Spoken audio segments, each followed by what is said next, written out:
to order at this time, January 2nd at 9 o'clock a.m. Ms. Nations, if we can have roll call, appreciate it. Dominic, Johnson, Present. Jackson, Lynn, Bowman, Hawthorne, Present. Page Watts, Middleton, Here. Atkins, Here. Chavez, Here, ma'am. Smith, Present. Johnson. If we all can stand, Commissioner Smith, will you lead us in the invocation, and Commissioner L.B. Johnson, if you'll lead us in the Pledge of Allegiance. Heavenly Father, we pause to come to you today asking your guidance and your help with us, Father, to make decisions for our parish. Help us, Father, always to do things that will bring honor and glory to you. In Christ's name I pray. Amen. Let's face the flag, military, active and retired, hand the brow, all others hand over your heart. I pledge allegiance to the flag of the United States of America and to the republic for which it stands, one nation, under God, indivisible, with liberty and justice for all. All right, thank you. I would, first of all, I'd like to say thanks for everyone coming out, all the commissioners and staff, and also the public coming out to the workshop today due to the fact that the holidays fell as they did on a Monday, Tuesday. It kind of put us in a difficult situation on when to have our meeting, so the workshop was rescheduled today, and due to 24-hour rules, it had to be scheduled in the morning. So I would like to appreciate and thank everybody for coming out today. And at this time, we will move forward to agenda additions. Ms. Nations, do you have any? I have none. So we'll move to citizens' comments. Citizens who wish to address the commission must fill out a comment card and forward it to myself or the clerk of the commission. Comments are limited to 3 minutes. Ms. Nations, do you have any cards? I don't. I have none. Does anybody have any cards? No citizens' comments. Moving to our next item. Visitors, we have no visitors. We move on to reports, administration report. Dr. Wilson, good morning. How are you doing Good today? morning, sir. Happy New Year to one and all. Happy New Year to you. Just want to say, Commissioners, that November the 2018 monthly financials are being placed at your stations this morning, the financials. So it's a requirement that we report this each month. We provide it to you. And that's all we have this morning by way of administration report. Thank you, Dr. Wilson. Moving to our next item. Commission remarks. Any commissioners have any remarks at this time? I see no one on the board. We'll move to our next item. President's report. I have one issue.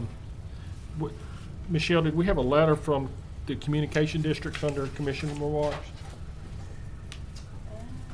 It says it. Is that on the, It's attached on the agenda. is that the one about the resignation, or? I believe so.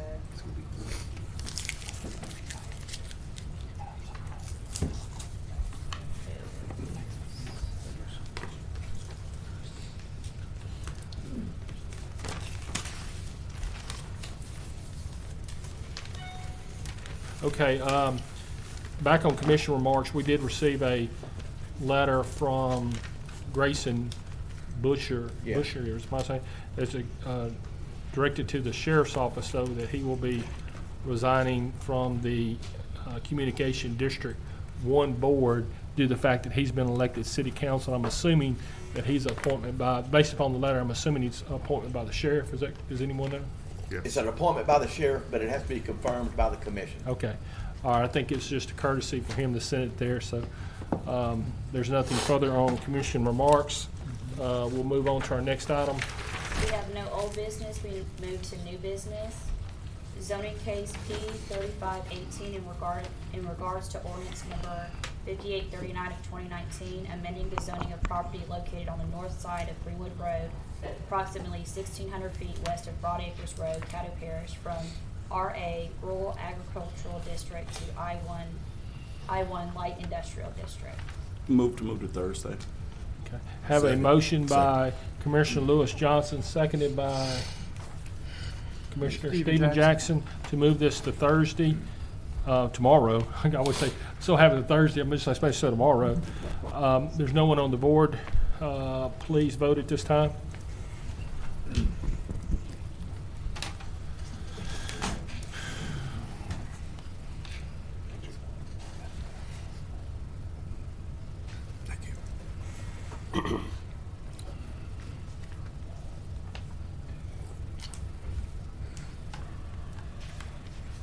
That passes 10-0. Next item. Authorize introduction of ordinance number 5840 of 2019, amending the budget of estimated revenues and expenditures for the capital outlay fund in the amount of $350,983 to provide funding for the E. Edward Jones Housing Trust Fund. So move for introduction. Second. Motion's been made by Commissioner Stephen Jackson, seconded by Commissioner Matthew Lynn. Commissioner Jackson, do you want to speak on your motion? I don't. Commissioner Lyndon B. Johnson? Yeah, I just got a couple questions. Has a board been formed for this yet? They haven't been appointed just yet. What we're trying to do is get the funding mechanism. So if y'all recall, we had a couple of steps that we have to do, and this completes that step, and then from there, I don't think the board would be formed, if I'm correct. It spells out who the board member or where those board members would come from, so that technical committee. Well, I'm asking, have those people been identified to be on the board? Now, I'd have to go back and look at the actual legislation, but with Lynn Stevens leaving United Way, she was responsible for coordinating that. And so now we're gonna have to see if Lynn wants to take on that capacity. She's at Goodwill now, Right. so if she wants to continue in that capacity at Goodwill, or if United Way wants to stay in that capacity. Okay. And has there been any funding requests? Not yet, because we still have to set up the process. We still have to set up, I talked to Eric a couple of weeks ago. We're thinking about doing maybe a competitive RFP, so that we're not just throwing money at projects. We want to make sure that we are having it as a competitive process, so we know that we'll get a return on investment, and that we get the best ideas as opposed to folks just saying, here, give me this, give me that. So there's still a couple of steps that we have to go through. As y'all recall, when we first went down this road, we said that there'll be several steps that we have to go through in order for us to even get to the funding phase. So there's still some steps in place to go through. This is just one of those. I want to say this may be step 3. So the first step was putting it in place. The second step was identifying that technical committee, and this is the third step of identifying the funding sources, and this is the final step in that third step. I'm done. Okay. Commissioner Chavez? Thank you, President. I'd like to make a motion to move this to NGO committee, if I can get a second, and I'll explain. Second. Okay, I have a motion by Commissioner Chavez and seconded by Commissioner Atkins to move this to committee. Commissioner Chavez, I'll let you explain. Thank you, President. I'm still unsure about us at the commission giving out home loans, and I don't want us to be the proprietor of that. But I know that there's still some unanswered questions, and there's also available federal grants for this.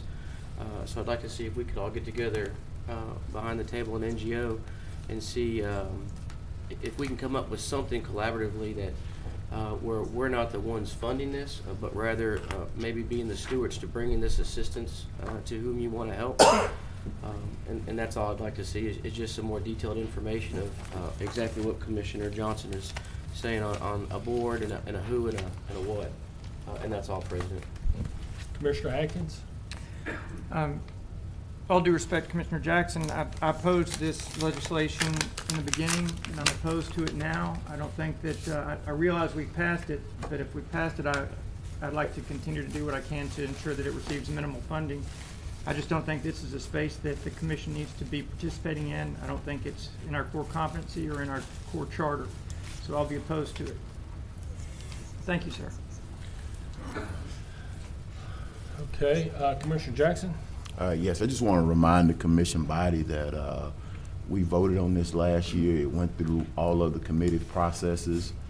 This is what came out of the committee, is that we would basically remove those dollars that were in completed, if I'm correct, Erica, these are completed capital projects. So we're not taking money from anything. Is that correct, Eric? Yes. So this is not interrupting anything. We've already gone through this process for the better part of 2018 and went through it through several committee processes. So all we're doing is making good on the commitment that we approved last year. And so I would ask us not to move this to committee, not to prolong it, not to put those delays in place, and let's just go forward with doing what we said we would do. There are resources that can be used from the outside, but when I talk to individuals, when I sit down and have conversations with local banks and national banks, they're excited that we're stepping up to the plate, because a lot of times you don't see individuals who are or organizations willing to put skin in the game. Before they bring that outside capital in, they want to see what skin in the game do you have, and this shows that we have skin in the game. And I've made as many compromises as I could, from changing from grants to making it a loan. That was one of the concessions that was made for us to make it into a revolving loan process.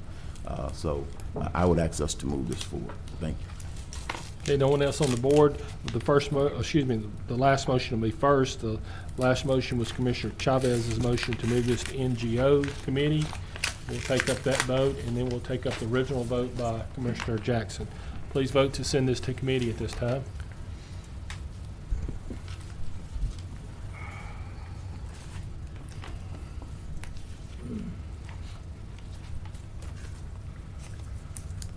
Okay, that's 6-5. So that passes. We'll go to the committee. Go to the NGO committee, okay? Is that correct, Donna? That's correct. Okay. All right, moving to our next item. Authorize introduction of ordinance number 5841 of 2019, authorizing emergency aid to those who were affected by the April 2018 tornadoes. Move to advance. Second. Motion by Commissioner Linda B. Johnson, seconded by Stormy Gage Watts.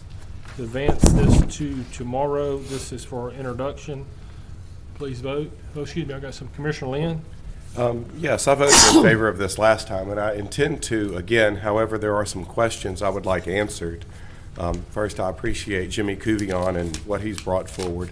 I'd like the addresses of the houses that were repaired with the money already given, and the addresses of the 15 houses to be repaired.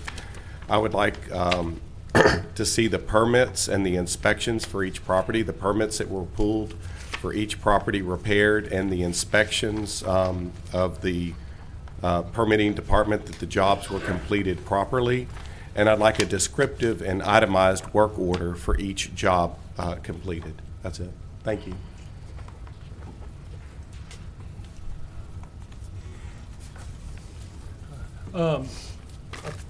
I got a couple questions. Yeah, Mr. Guidry. Yeah, Mr. Gidry. Can you come up real quick?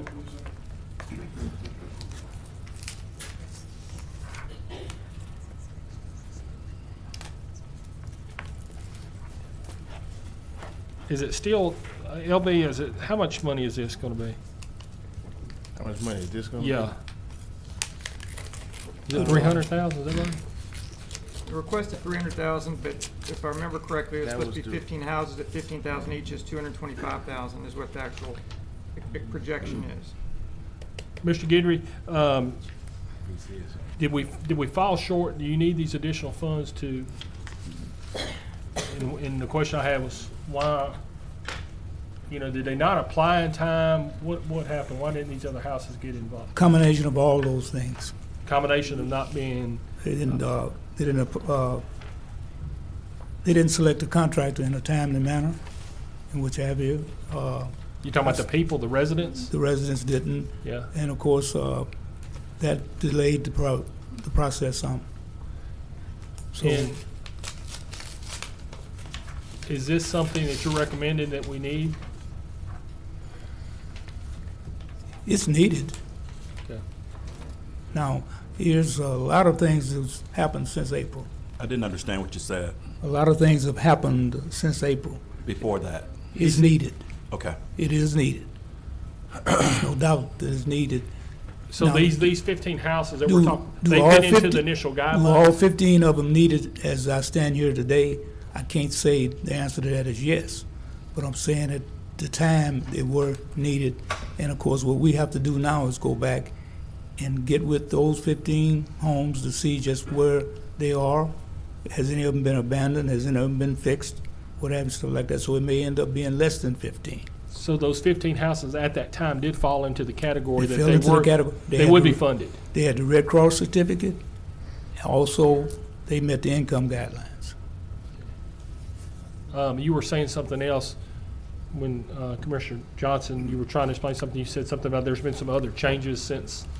Yeah, what we have to do, of course, is get back with the Red Cross, have them go back out and recertify those 15 homes, since it's been with April. That's the fair thing to do, to make sure that they are still in that need.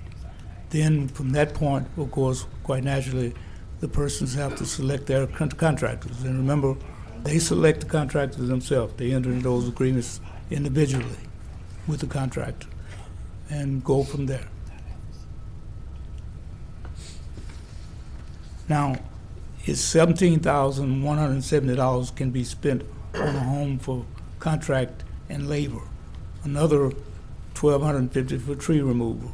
Another $2,800, I think it is, for electrical.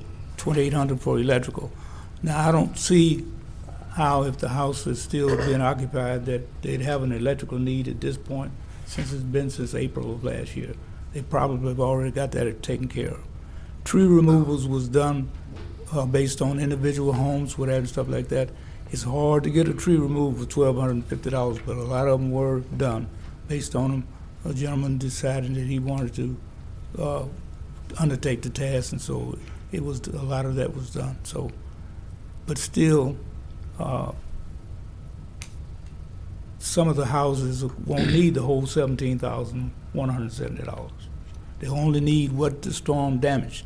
Now, one of the things I want to caution, and of course, to tell the commissioners, you know, it's a lot of rain and fell since April. If the house had roof damage, what have you, in April, it's got roof damage now, it may have did more damage. It could be that some of the homes would slip from major to destroyed. That's why the Red Cross is important in going back out and reevaluate. They say they would, since it was a limited number. I do have the addresses of the 15 homes, whatever, and stuff like that, available. So someone's going to be able to get the request that Commissioner Lynn was asking, we can get that to him, is that correct? 15 homes? Yes, yes, sir. I guess I need to, do I have permission to speak? Yeah, I was wanting to either ask you or Dr. Wilson to make sure that. I'm happy to give you these questions in writing. They are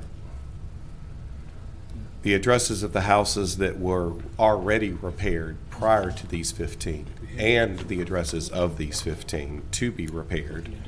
The permits pulled from the City of Shreveport permits and inspections, and the final approval that the jobs were done properly and within code, and a descriptive and itemized work order for each job. Remember, we're operating in conjunction with a corporate endeavor agreement.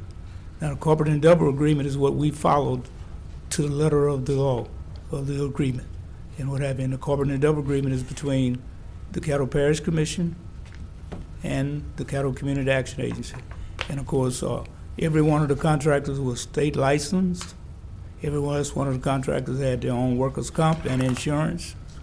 And all of the work was done with the contractor in contract with the homeowner or the applicant, which was on the Red Cross certificate. And of course, so we wasn't in a part of the selection of the contractor for them. They selected them themselves. And that it was signed off on satisfaction by the homeowner and by our inspector who inspected the work of the contractor. And all through the process, the work of the contractor was inspected. All the material they received that they used on the homes from Home Depot or Lowe's, if they didn't use the material on the home or whatever, stuff like that, was returned. Therefore, itemized on the sheet that in front of you right now. Of course, it's, you know, not being an accountant, it would be hard to read, but every one of the transactions, every transaction. Mr. Guidry, thank you very much for what you've just said, but that does not answer the three questions that I posed. Now, on the issue of which ones that I didn't answer? Mr. Guidry, I'm happy to give you this in writing. It's my understanding that all of the homeowners were told that they could choose from 3 pre-approved contractors. That's not correct. That's not correct? Okay.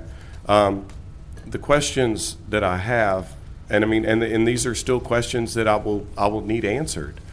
the addresses of the houses that were repaired prior to the 15, plus the addresses of the 15 houses to be repaired, the permits from the City of Shreveport Permits and Inspections Department, and the final inspection from the City of Shreveport Permits and Inspection, and a descriptive and itemized work order for each job, which what you gave me is not it. So none of this that's in front of me are the answers to the questions that I've just asked. Well, it's the first I've known that they If had to you're have. saying the cooperative endeavor agreement between the parish and you doesn't require those answers, well, then that's certainly an answer that you can give me. Well, I don't know whether it does or not, but I know there's nothing in writing in there. Donna, Yes. is there any way y'all can facilitate, we're sitting here going back and forth to the simple question is to Donna or Dr. Wilson, can we get that? If we can't, we need to let Matthew know we can't, but if we can, we need to get it to him. Basically, what we're gonna be able to get and have by tomorrow is, I think we already have the addresses where the property has been done. I think that has been sent to you in a document previously. So you can get that back to us. I can get that back to Okay. you. The addresses for the 15 properties, I think Mr. Guidry has on file. We'll be able to get that to you. Okay? That would need to be done, that were inspected. As far as permitting processes, because the homeowners actually hired the contractor of their choice, the only requirement for the contractors were that they be state licensed, and I believe would go through an approved vendor process that is set up by CCAA for the contractors that they normally use in their regular work, which means that they had to provide their W-9 and other information to them so that they could have it on file if they needed to track them down or come back to them. But the homeowners were free to hire any other contractors, and I think some of the contractors that got the work were actually suggested to CCAA by homeowners and then went through that approved vendor process. So we would not have individual permits for work. Right. We would actually have to go to the City of Shreveport and pull that. Now, I'm not saying that that can't be done, but it won't be done by the time this comes up on the agenda tomorrow. And if there is a fee for doing it, then I would need to get you all's approval to pay that fee unless we have somewhere already appropriated where it can come from. And that goes for any final permits from the city. What CCAA does is goes back and checks off basically that the materials the parish bought were used at the property where it was said that they were going to be used. Now, I'm not sure if that includes an individual work order, but a materials list is submitted from the contractor, and I think those can be pulled.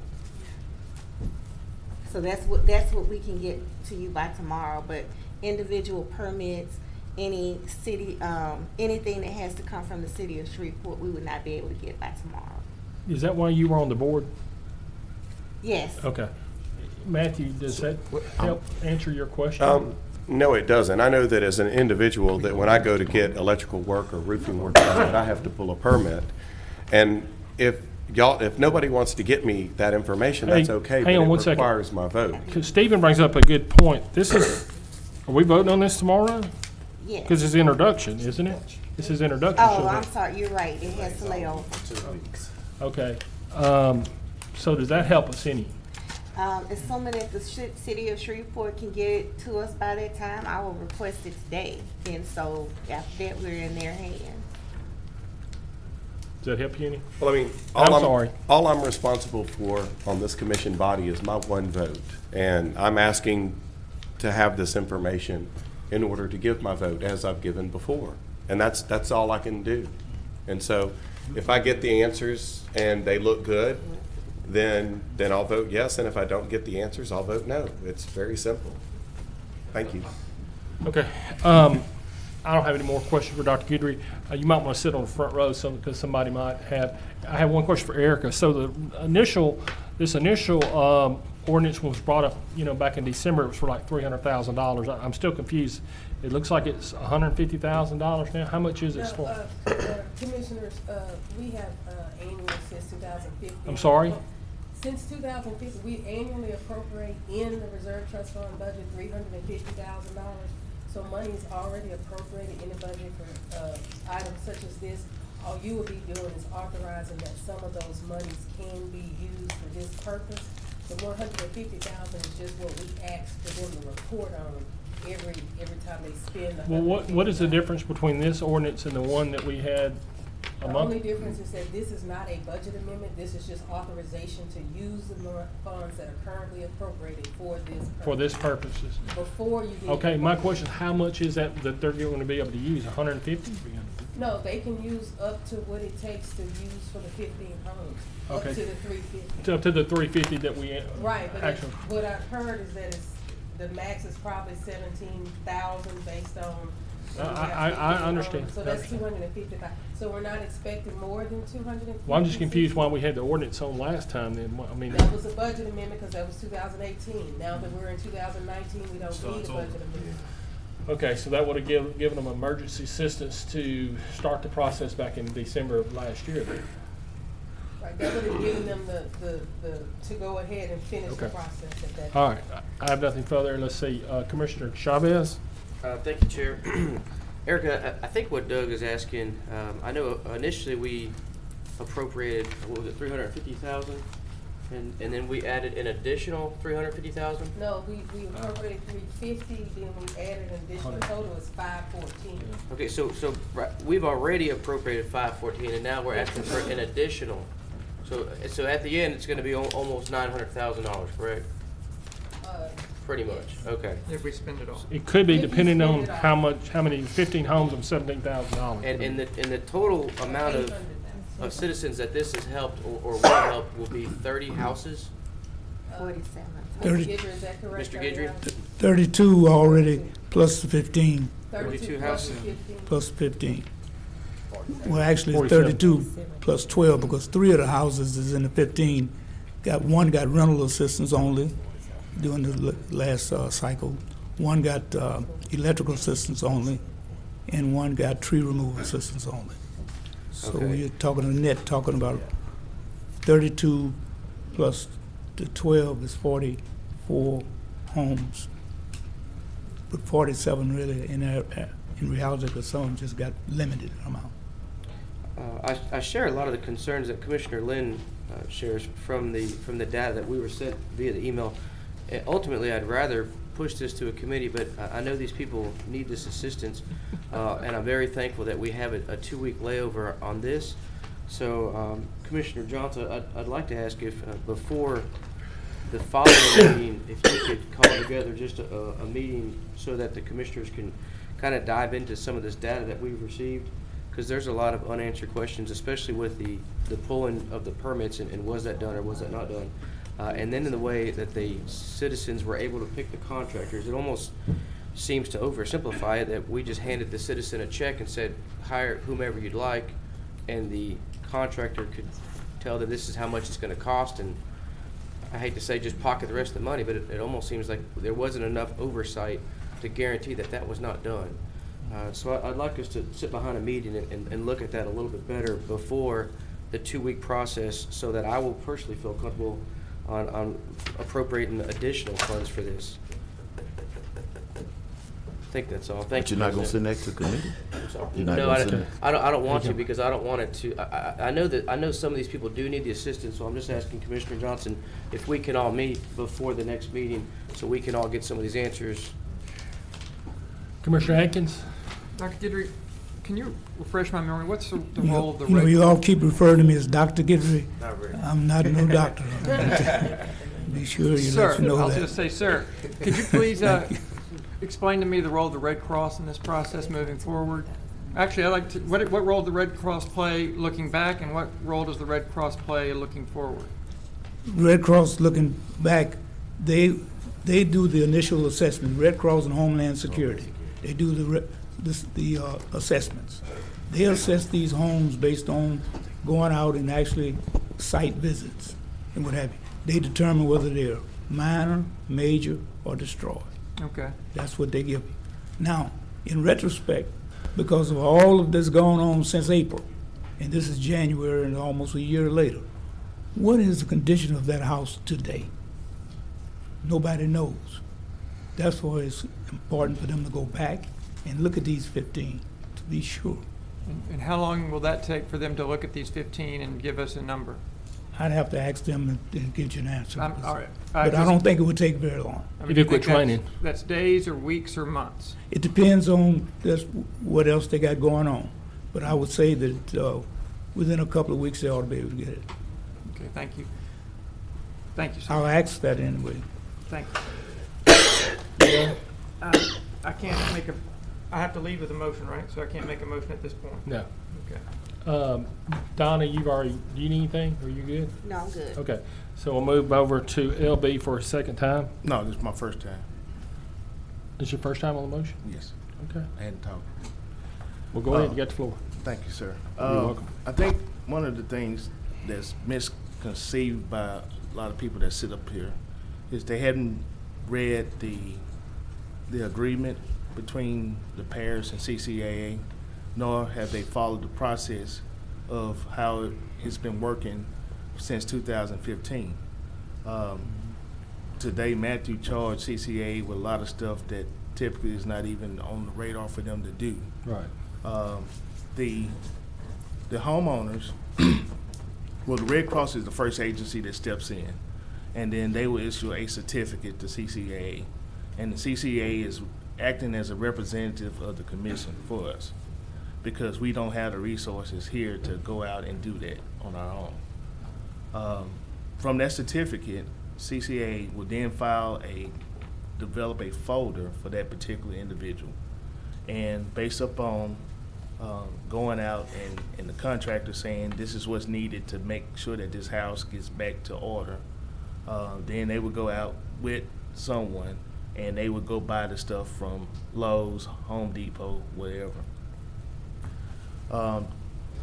The contractors, the homeowner or the property owner can basically pick whatever contractor they want. They're not limited to who. Someone might give them a suggestion, but they can pick whatever contractor they want.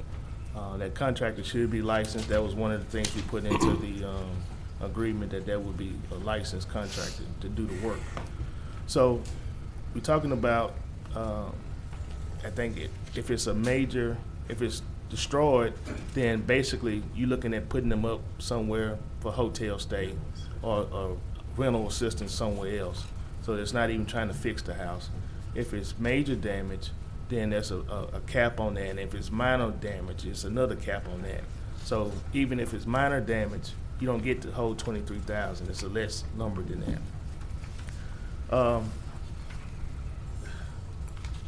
When I dealt with it in 2015, to get the addresses, basically was a no-no. United Way wouldn't give you the addresses. So I don't know if that's still that way or not, but they wouldn't give you the address. I mean, I knew the houses. It gave me the streets on where all the houses were located, and I knew based on going out there every day which houses received funding and which houses didn't. So I don't know if that's legitimate or not of being able to get the addresses, because there's some kind of privacy act still that's involved in all of this. So you might want to check into that. You would think so. Yeah. As far as the permits being pulled and all that, that's not the responsibility of CCAA. If it's going to fall on someone, it'll fall on the commission to get that done, because they wasn't charged to do that. And had they been charged to do that from the beginning, then they would have done it in the steps. But since they wasn't charged, it's kind of late to say, now we want to charge you to do that, and it's almost been a whole year. The money, the dollar amount, based upon the number of homes that were impacted by the tornado, and the way that we have this whole process set up, that they can only pull $150,000 at a time, and then come back with a report, and then pull another $150,000 when you introduce it in the beginning of the year. And you saw that in how it's written now. That's how it's always been written. We ran out of money last year, and that's why we increased it some more. That second amount that we increased it was based upon the number of homes that was actively involved into the cycle, so that they can get all their homes funded and done. There was another I think 20-some houses at that time, 20 or 25 houses at that time, who had came in, but they hadn't done the follow-up work. And so didn't include them into that second number. Well, some of the same contractors were being used by the number 15 homes that we're talking about right now. So those contractors were a little late getting back into CCA because they was already actively working. And sometimes some of the homeowners wanted to see their work before they go out and get a contractor. And if the work was good, then they wanted to use the same contractor. So it's not about, I guess, scheming, and all that kind of stuff. It's about homeowners trying to make sure that they're using the right contractors based upon what they've seen in the past, or some of their neighbors getting work done. The number should go down, just like Mr. Guidry said, based upon a lot of the trees have already been removed and electrical work should have already been done. Now, there might be some minor electrical work that might needs to be done, but the major work has already been done. So you're looking at now roofing, structural damage, and probably replacing some sheetrock and flooring that's in housing because of all the rain that we've had over the period of time if they didn't get all that fixed. It's really a no-brainer, but if you guys feel that it's out of whack, then it's out of whack. But we're talking about probably 47 homes that met the requirement financially, but it's probably over 70, 80 homes that were probably damaged in the Queensboro area that some of them don't even qualify to get assistance. So when we set up this, it's about providing that help for those. And in the future, I mean, might have to look at what we're doing on far as the payout amounts, because if you look at each house get major damage and none of them get minor, none of them get destroyed, you're looking at the maximum $23,000. And if it's 100 homes, you're looking at quite a lot of money. So it's something we might need to look at in the future, but right now, this is how it's set up. Thank you. Okay, thank you, Commissioner Johnson. Commissioner Chavez and Atkins has already spoken, so we'll go to Commissioner Stormy Gage Watts at this time. Thank you, Mr. President. First of all, Mr. Guidry, let me say thank you for your service to this cause, because I know what you're doing is outside of your job description. So I want to thank you for helping us to be able to assist the citizens. That's first of all. The process, Commissioner Johnson has already mentioned that, and I thought that was very important for a lot of the commissioners to understand who may not have been here in 2015 when these appropriations were started, which was an allocation of $750,000 at that time. So with that being said, I know that there was some discussion about how much the maximum amount would be.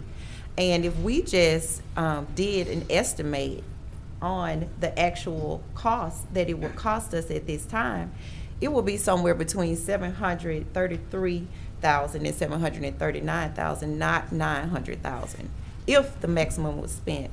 I know that there has also been a lot of discussion about the need. We are aware that there is still a need because the citizens came to a commission meeting asking how could they get these fundings started to help them through this process. So we do understand that there is still a need there, and with that being said, there could be an even greater need. At the end of the day, what matters is that we still have a cap on it. So if the need is greater, we still can only assist them up to a certain point. And if the homes are destroyed, if the American Red Cross goes out and see that, then we know that there's something that we cannot help them with. Also, the information that is before us, you always do a great job in making sure that it is very detailed.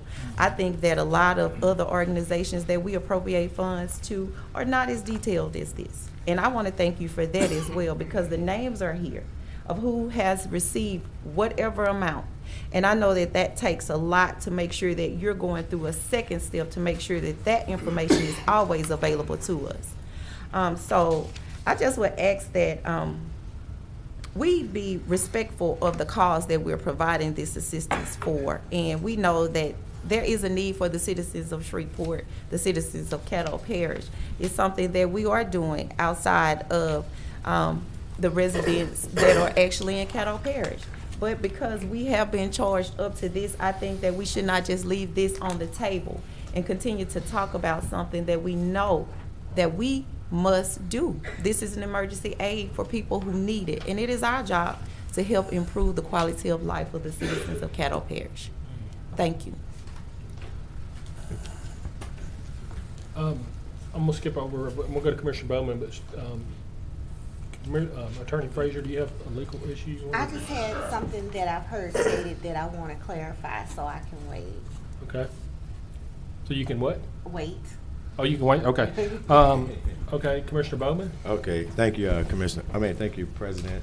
And thank you, Commissioner Johnson and Stormy Gage Watts. Y'all eloquently put pretty much what I was going to say, so I won't reiterate, but I do still want to thank you, Director Guidry, because I've talked to you several times on the phone, and one thing I've noticed, I know this, not only is this process very vetted and detailed, but we've already, as Commissioner Johnson said and Jackson in the past, set the blueprint when we assisted others in Blanchard with their tornadoes. And when we had the flooding of the Red River, multiple times we did assistance, both of which topped what we're doing now for Queensboro.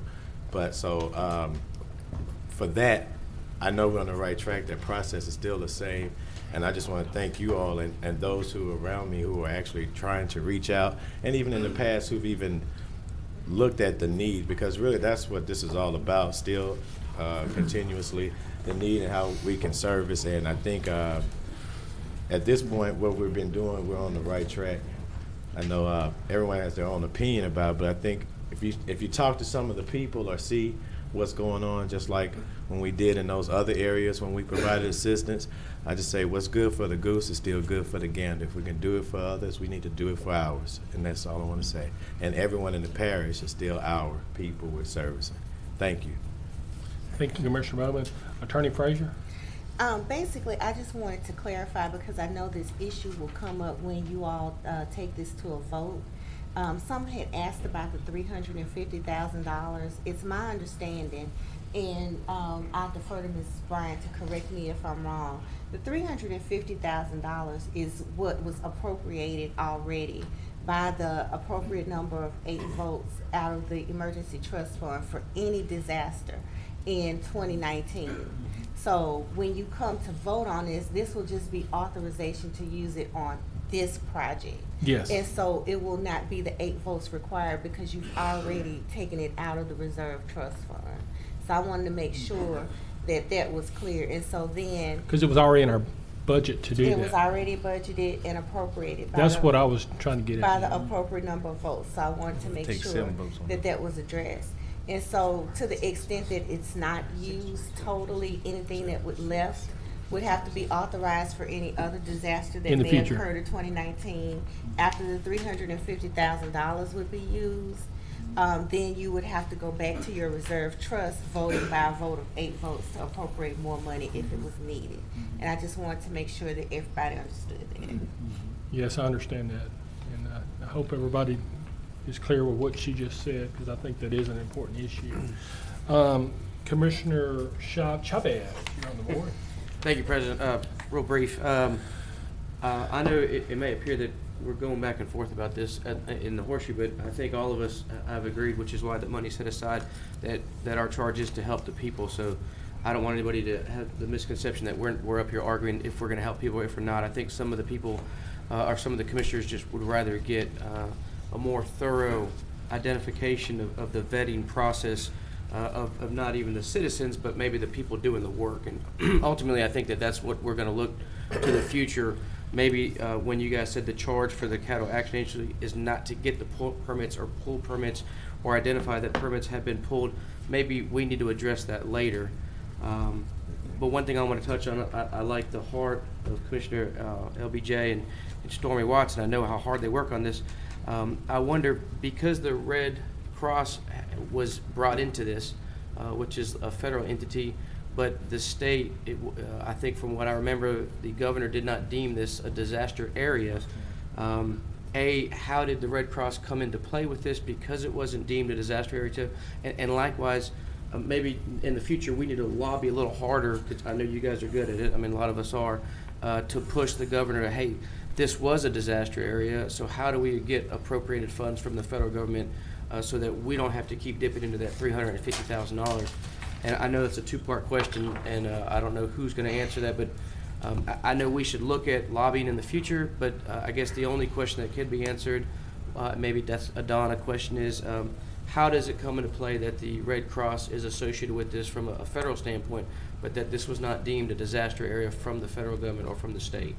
Well, Commissioner, the Red Cross actually is technically, I don't think, a federal government component. They just did this as a favor, because they would normally have been involved if a disaster declaration had been made, say for the previous ones where the federal declaration had been made and the state declaration had been made.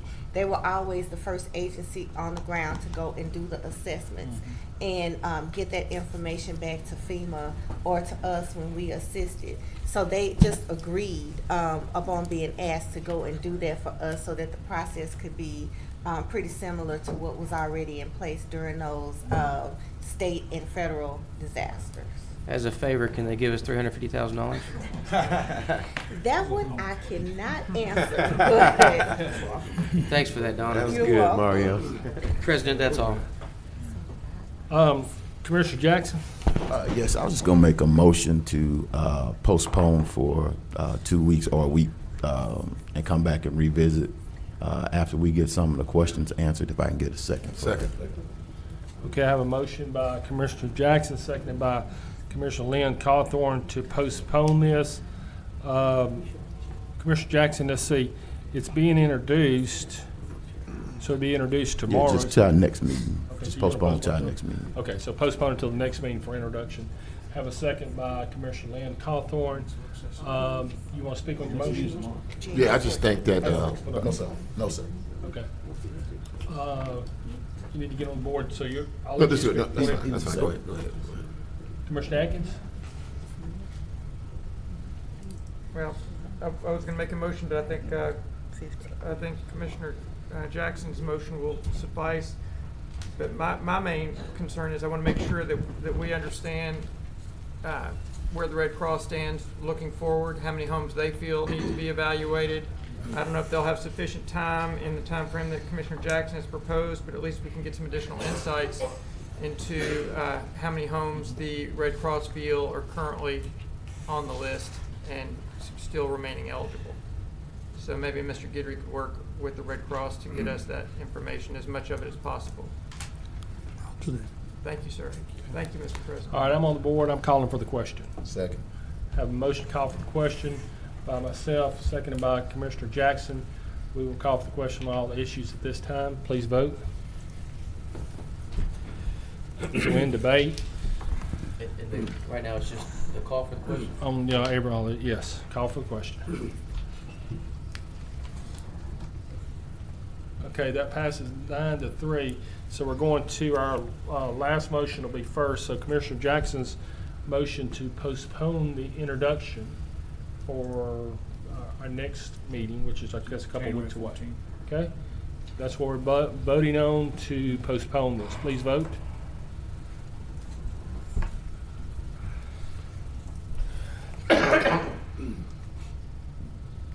And that passes 7-5, so that will be postponed for 2 weeks, and hopefully we can get some questions answered on that. Thank you.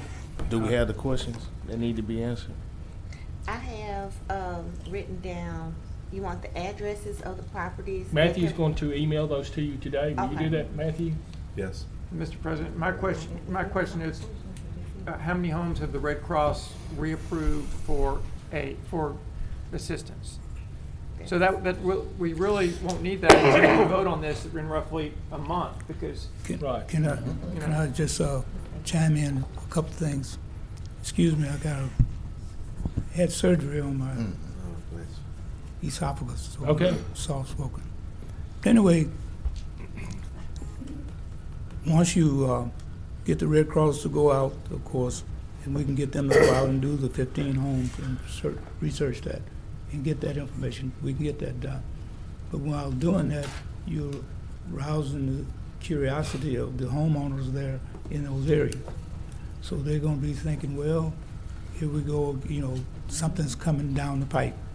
Therefore, it may irritate or agitate them some, for lack of a better word. Final thing I'd like to just say before when I get dismissed, is that of the 29 homes that all of the roofs and stuff was done on, of the 32, major roof work was done on it, major interior work was done on it. Not one complaint from the contractor or from the homeowner of the contractor's work performance. Not one. Okay. We appreciate that. And I think I started calling you Dr. Guidry because I heard LB call you doctor. So I said, man, he must be a doctor. No. So I'm sorry. We're just going to give you the title. That's your honor. I'm still in grade school. Okay. Have a good day. May I say this, he is a Vietnam veteran. So Thank you. Thank you for your service. Okay. Thank you. Thank you. Okay, Michelle, moving on to our next item now this time. Authorize introduction of ordinance number 5842 of 2019, amending the budget of estimated revenues and expenditures for the Economic Development Fund in the amount of $8,000 to provide an Move to appropriation. advance. It's moved by LB, seconded by chairs, moved by Commissioner LB, Lyndon B. Johnson, seconded by the chair. Commissioner Matthew Lynn. I think our minutes will reflect that when the Caddo Parish Commission was asked to support the hotel motel tax, that money would go to the Sports Commission, that we would not be asked in a continual nickel and dime from the Sports Commission for $8,000, $5,000, $10,000, $25,000, as well as from the Independence Bowl for money to the Independence Bowl. And so I look at this $8,000 ask as just completely forgetting the promise that was made not that long ago. And so for that reason, I can't support it. Thank you. Thank you, Commissioner Matthew Lynn. Commissioner Lyndon Johnson. Thank you, Mr. President. Over the years, the hotel occupancy rate has not really been what they projected to have been. And as long as we don't have events and things that draw people to Shreveport, it won't never get there.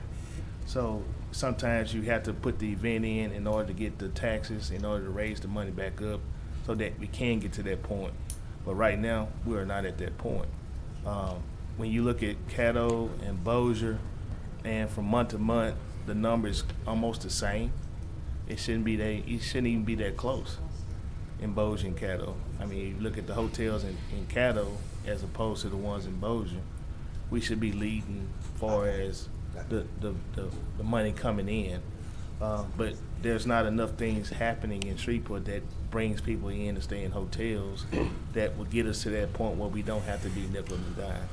And this is something that they go out and they don't just ask the Caddo Parish Commission and don't ask nobody else. This is something that then asks with all the four governing bodies to chip in and do that. And that's why the number is down to like $8,000. Commissioner Atkins. I agree with Commissioner Johnson on this matter. Over the holiday, I reviewed the economic impact study on this initiative, and it does, the study indicates that it will have a positive economic impact. I do think that we do have to support initiatives in the community that will stimulate hotel use, restaurant use, Uber and Lyft use, and all the related services. So I'll be supporting this. Thank you, sir. I'm next on board my first time. I spoke to Kelly Wells a couple times, has an email traffic with him also. I think the gist of this thing, most of these events, type of fighting events, are normally held at the Riverdome or at the casino, which have a lot of casino support financially and that type of issues, that the venue was not possible. I don't know if it was because of the size or something else was happening, so it was actually moved to the, this event's going to be Stageworks. City of Shreveport is, I don't know if they're really doing anything financially. I think their main thing is security, chairs, allowing this venue to be used. I think Bossier Parish, Bossier City is putting in possibly. this was something that's going to be a possible big event for us, and be on, I don't know if it's going to be at ESPN, but it'll be on TV. So we thought it was a good thing. So I'll be supporting it. So that's all I had to say. Commissioner Jackson, this is your first time? Yeah, I would just ask, I heard Commissioner Atkins speak about an economic impact study. I would ask if I didn't get an economic impact study. I don't know if it was mailed or emailed or what, but I did not get it. And so I would like to have it. I will vote for introduction with the understanding that, one, this did not go through the committee process, because I know there are some later appropriations coming up on the agenda. And two, as Commissioner Lynn said, they're supposed to have a funding source already. And we come and we nickel and dime everything else. And we say we can't support everything else. But here we are almost double dipping. And I'm not knocking the event. I'm not knocking the impact that it potentially will have. But I want to make sure, I'm always about equity and make sure we're applying the rules fair and equitable across the board. And so I'd like to see that impact, and I'd like us to consider the process that we're doing for this that we do for other things, because other requests will come up, I mean, just in a matter of minutes. So I would like to point that out. Thank you. Okay, thank you. Commissioner Chavez. Thank you, President. I just want to address the timeliness in what just came to the agenda. I know one thing that Commissioner Jackson mentioned, I also wanted to see too, was it go to the NGO. However, after talking with Commissioner Johnson, I believe this is this weekend, Yes. and this was one reason why it came so abrupt. I personally didn't like all these other requests for the different amendments on the budget that came the very first meeting of the year after we just got out of a great balanced budget. Thank you, Commissioner Johnson, for the NGO and taking that down to what we achieved last year. So I was wanting to assess everything individually within an NGO committee, but this is the one that I will support because I agree with Commissioner Atkins. This will bring true economic development to the community, and just like the Miss USA, they did so well on that they've already looking on bringing it back next time. And I like the $8,000 price tag way better than the $50,000 that we had to swallow last time. So I will be supporting this. Thank you, President. Commissioner Middleton. Thank you. Since we're just voting to move this forward to tomorrow's agenda, I'm asking for more information from Kelly Wells and from Stacy. $8,000 is minimal. I want to see how many out-of-town folks they expect to bring in, and I think the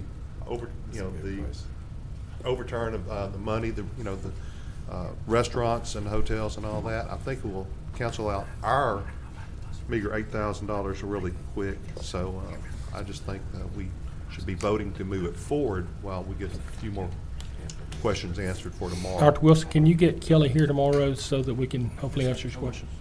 It's not being That's it. passed Thank you. tomorrow, is it? It'll be 2 introduced. It'll be Does it have to introduced sit over tomorrow. 2 weeks?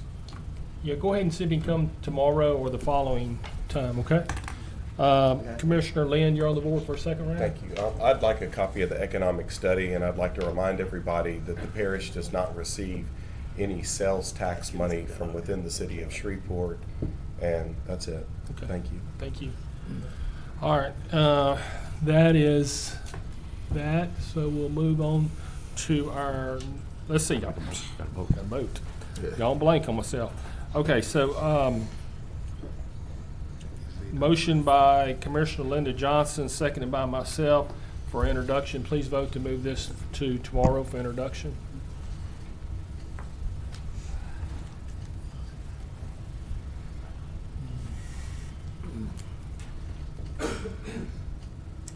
Commissioner Atkins, Try again. Did you get it? Oh, that passes 11 to 1. Next item. Authorize introduction of ordinance number 5843 of 2019, amending the budget of estimated revenues and expenditures for the Economic Development Fund to cancel the $125,000 appropriation for NLEP. Move to advance. Second. Motion by Commissioner Lyndon Johnson, seconded by Commissioner Jackson. Commissioner Johnson, do you need to speak? You're good? I was thinking about on the board, so I don't need to speak. Please vote for introduction.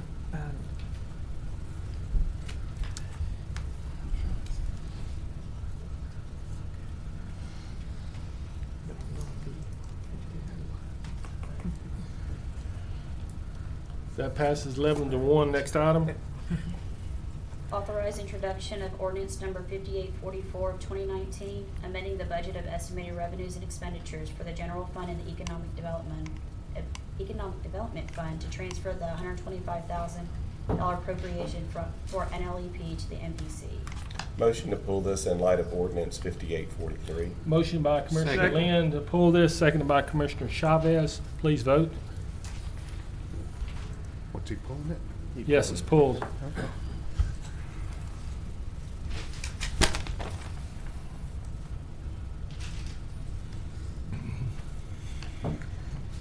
And that passes 11-1. Next item. Authorize introduction of ordinance number 5845 of 2019, amending the budget of estimated revenues and expenditures for the general fund in the amount of $20,000 to provide an appropriation for the crime prevention and citizen participation. Move to advance. Second. I have a motion by Commissioner Lyndon Johnson, seconded by Commissioner Bowman. Is that correct? Yes, sir. To advance this. Commissioner Johnson, you wish to speak to on your motion? You wish to go? I'll wait till I Okay. hear Commissioner some concerns. Commissioner Atkins, you're on the board. Thank you. I respect Commissioner Johnson and Commissioner Gage Watt's desire to do all we can to have a positive impact, or I should say have a positive impact on reducing crime across our whole community. I'm not sure that a public awareness campaign on crime is a good return on our investment. If the sheriff were to come to us and request this, or the city of Shreveport were to come to us and request this, people that are professionals in crime and deal with crime, then I'd be more inclined to support it. But again, I have concerns about the impact of this investment, and I also have concerns about the message we send to everybody else. It's kind of like some of the neighborhoods get on Facebook and start raging about crime, or about petty theft in their neighborhood, and stir up the community, and people that are considering moving into that neighborhood, they may check out the neighborhood online and see all this negative commentary about the level of crime in the neighborhood and decide that they don't want to move into that neighborhood. So it leads to a negative impact on property values as demand for the housing in that area go down. So I know that the intentions here are certainly honorable, but I don't think it's the best approach coming from the commission. Thank you, sir. Thank you, Commissioner Atkins. Commissioner Middleton. Thank you, sir. First of all, it says that crime has been on the rise in Caddo Parish, and Caddo Parish Commission would like to institute crime prevention mechanisms. We do have, the Sheriff's Department, Police Department have crime prevention folks to go out and speak in the communities. That's what the CLOs do. Sheriff's Office has deputies that do that also. A couple months ago, Commissioner Chavez and I tried getting some posters made up to put in these neighborhoods specifically to address these issues where people are not locking their cars. Let me go back to this first one, though. I don't see the numbers that crime is on the continuing increase, particularly in the parish, and I think the city is continually showing a reduction in crime. Now, the major crimes, the things we hear the most about, the murders and all that, sadly, that goes on, but we hear more about that. But the typical thing today is people just not locking their doors. And like I said, Commissioner Chavez and I, we got shot down on trying to do that a couple months ago. There is an active approach utilizing public awareness. I think I see some PSAs on boards, and I'm always hearing something on the radios about crime prevention. We want to keep the community fully informed about the crime awareness. There's already apps for that. The Sheriff's Office has an app, and I think the Police Department has an app. And I know that the CLOs keep things going on all the CLOs for the city have their own page, and they put things out as it's going along too. They're ones got their finger on the pulse of the community. So I think it's just too much vagueness in this. I think there's just no way I can support this, and I totally agree with what Commissioner Atkins said, and I think if Sheriff Prater or Chief Raymond come to us and they have specific needs, and we can address those in a committee and then bring it back up here. So I'll be voting no for this. Thank you, though. Thank you, Commissioner Middleton. Yeah, I would agree with Commissioner Middleton and Commissioner Atkins. I think that the experts in this is the Chief of Police for the City of Shreveport and also the Caddo Parish Sheriff, and until they come and ask, hey, yeah, this is a great thing, because I think if we said we got $20,000, they'd probably say, give it to us, we have a better way to spend this. And I'm just not sure in understanding, advertising through social media, billboards, and public awareness campaign. I think that if we want to do some social media things, that we could get with Crystal and do something like that relatively cheap. The billboards obviously would cost money, and or I guess PC awareness. I just don't see that at this time. So that's where I'm at on this. So next, I'm done at this time. Commissioner Chavez. Thank you, President. I'd like to make a motion to move this to long-range planning. If I can get a second, I'll explain. Second. Thank you. Motion by Commissioner Chavez, seconded by Commissioner Jackson to move this to the Long Range Committee. Go ahead. All right, Commissioner Johnson, I hope you will support me on this. I like what you guys are trying to do. Personally, just last night I had an incident where on my street somebody broke into a house and shot an elderly woman, and there was an exchange of gunfire. And my dilemma was I had a lot of citizens reach out to me to try to get information, and reaching out to my CLO, I did not get a response until 5 a.m. I think a lot of us around this horseshoe face the same dilemma I faced last night. Is I don't think we have an effective means of communication between the PD. And although I'm good with putting some more resources from the commission to try to fight crime, you guys all know I'm about that. I have faith in the new mayor and the new police chief and what they're going to do, and I'd like to give them a little bit of time.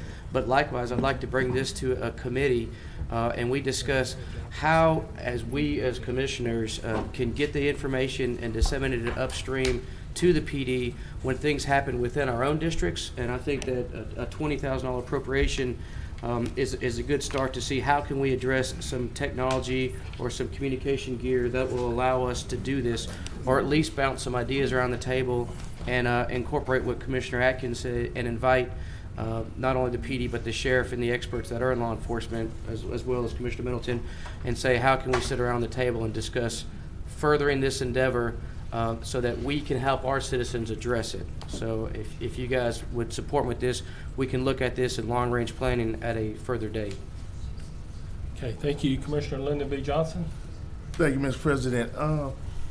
We got statistics basically saying that crime is up in Caddo Parish. There's a news article in the Shreveport Times. I don't know the exact date, but it talks about forcible rapes. It had 65 last year compared to 52 the year before. 58 armed business robberies. You talking about compared to 25. hang on? You talking about in the parish or the city? This is the city is inside the parish. I know, but when you say parish, you're reflecting to I'm talking Sheriff about Prater or from, something. I'm talking about from Arkansas to DeSoto Parish, from Texas to the Red River. That's Caddo Parish. Okay. That's everybody. That's everything inclusive. I mean, some of our districts are parish only. Some of our districts cover the parish and the city, and some of us have only city. So we all represent everybody in Caddo Parish. We just don't represent the 50,000 that stay outside the city limits. We represent 250,000 people. So crime is up in one part of the parish, and if it's up in one part of the parish, it's up. Because that's the largest part of the parish, is inside the city limits. So the statistics show that crime is up in the parish. I was against the yard signs because in District 2, the issue is not dealing with locking your car doors. They've been locking car doors in District 2 for decades. So that wouldn't be appropriate for District 2. And I mentioned that when we talked about that a different message has to be done for different areas. What this is a marketing campaign, and it would include the sheriff, it would include the city, the Shreveport Police Department, the city marshal, it would include the state police. This is basically giving people and letting them feel comfortable talking to our law enforcement, because right now they don't. You know, when someone says, well, they see a crime and they want to stay anonymous about what happened, and then a squad car pulls up to their house 30 minutes later, they don't want to talk about that. We need to, and when you talk about CLOs and you talk about the apps that are all out there, you got common citizens that don't know nothing about that because they don't go to neighborhood meetings. CLOs don't, every neighborhood doesn't have a neighborhood meeting. I know Broadmoor, and you used to that, and y'all have that. Southern Hills, you used to that, y'all have that. Capture. But not every neighborhood have neighborhood meetings. So that CLO doesn't get an opportunity to talk about those type of things. So, and then in some of those meetings, you don't have the majority of the people in your district there. So you still don't have a lot of people that gets that information. So what this would do will create some billboards, some social media ads. It'll have some ads in the newspaper of telling people how to report crime and how to be involved, and then trying to bridge that gap between law enforcement and the common citizen.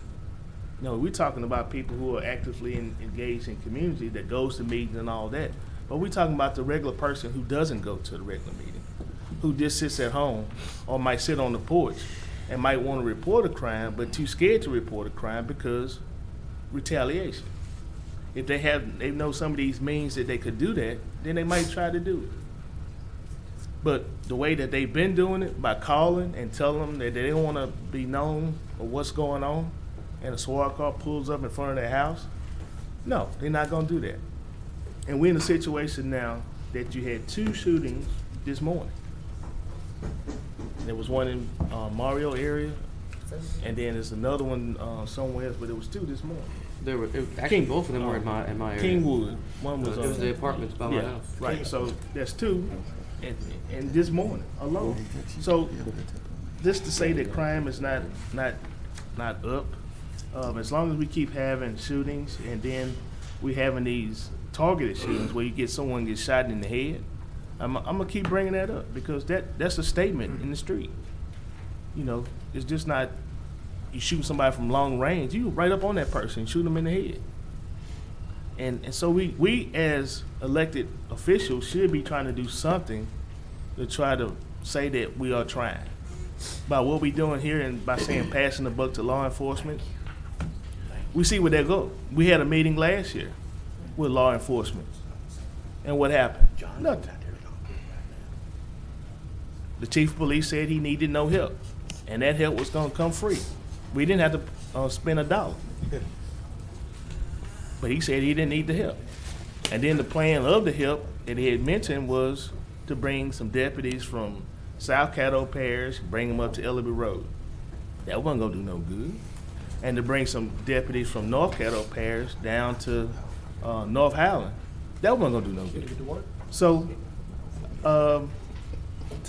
we got to do something. We can't just sit here and say, well, it's on the law enforcement. It's everybody's problem, and we need to do something to help the problem out. You done? I'm good.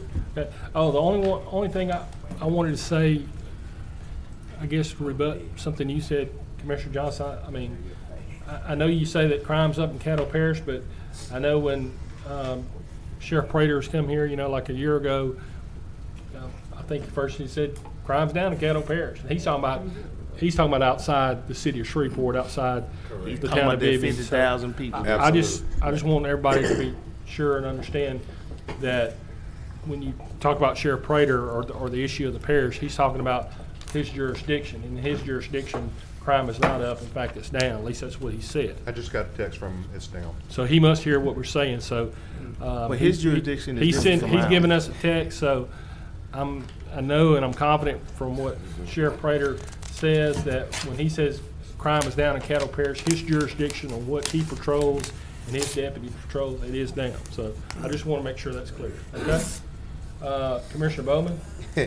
That's it. I just wanted to say, I understand the whole deal about the billboards and stuff because we are leaders, and this is an example of us leading the way, working cohesively with all law enforcement, just to garner support and let people in the community know that, we as commissioners also want to continue a downward trend in crime as well as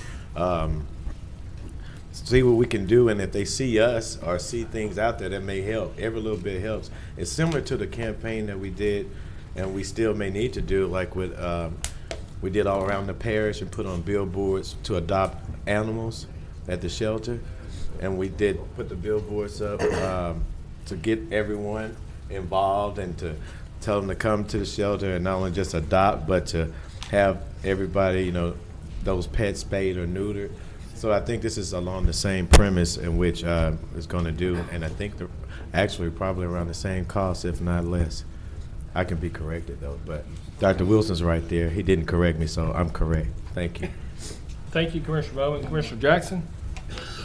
Yeah, I'd like to make a substitute motion to englobo and introduce ordinance number 5845, 5846, 5847, and 5848, if I can get a second.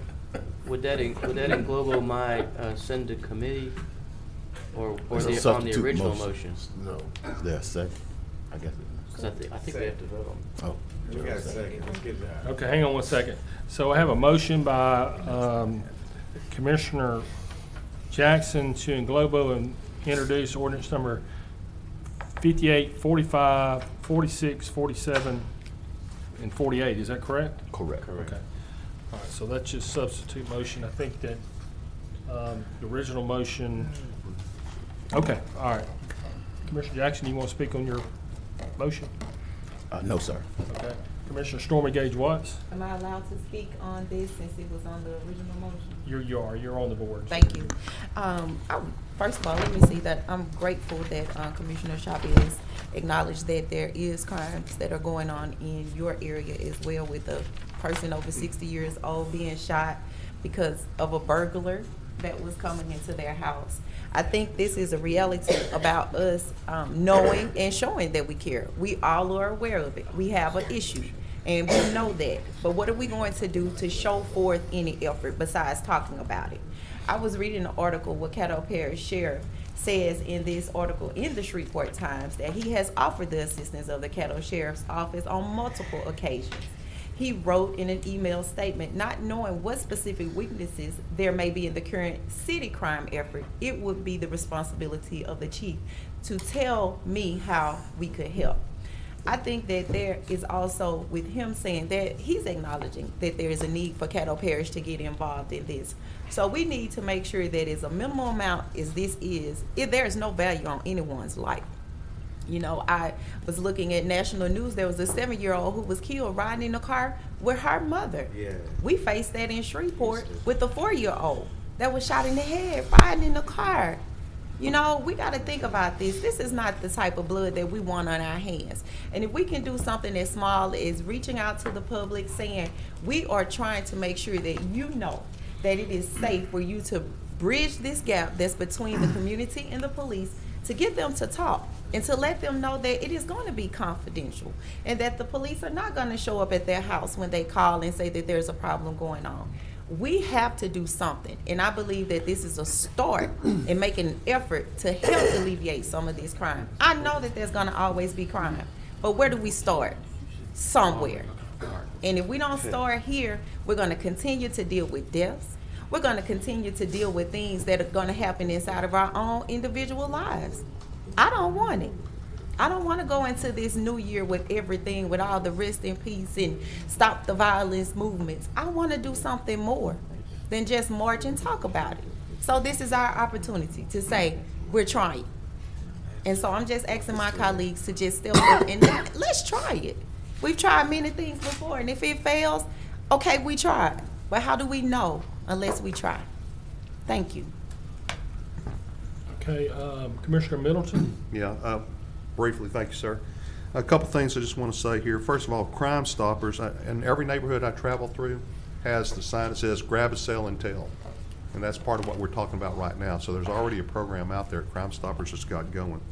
And as far as the sheriff not being responsible, hey, 39 years affiliation, I've got to defend something that I've been a part of, okay? The sheriff does work in the city. It's called the Caddo Shreveport Narcotics Task Force. They work together, they share offices, and they do things together. Their SRTs do things together. The White Collar Task Force is the Shreveport PD and the Caddo Sheriff's Office. They're doing things throughout this parish. The problem is, not enough people are doing that thing of grab a cell and tell.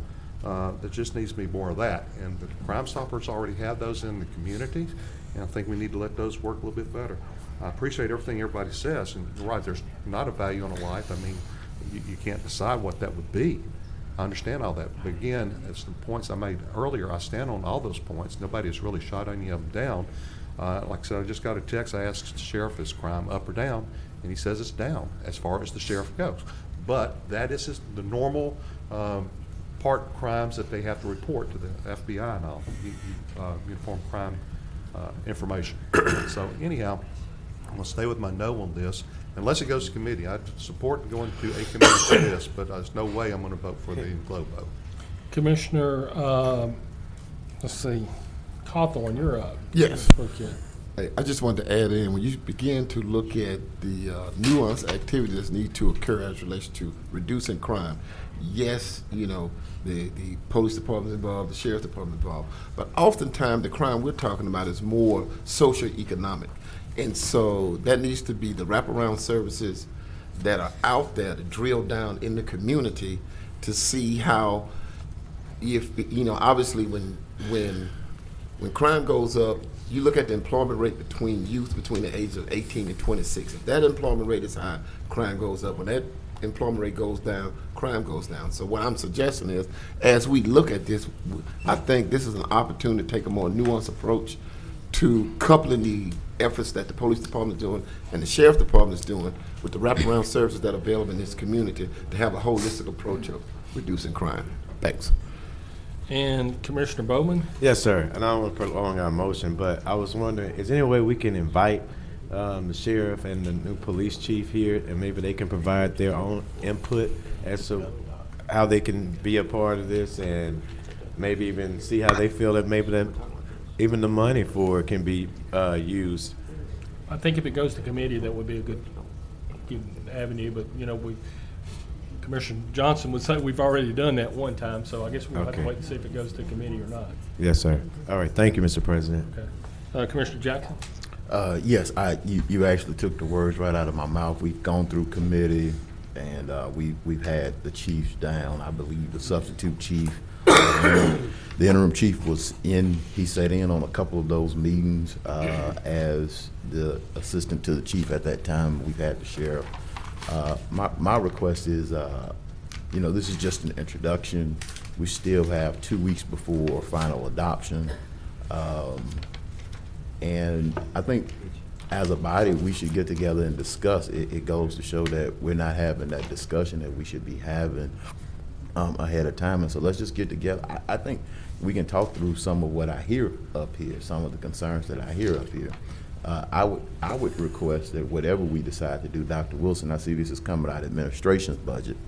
I would, whatever PSAs or billboards or whatever is done, it would be good if Caddo Parish Commission or Caddo Parish is prominently displayed as folks ask and request, because do know folks want to know people don't discriminate.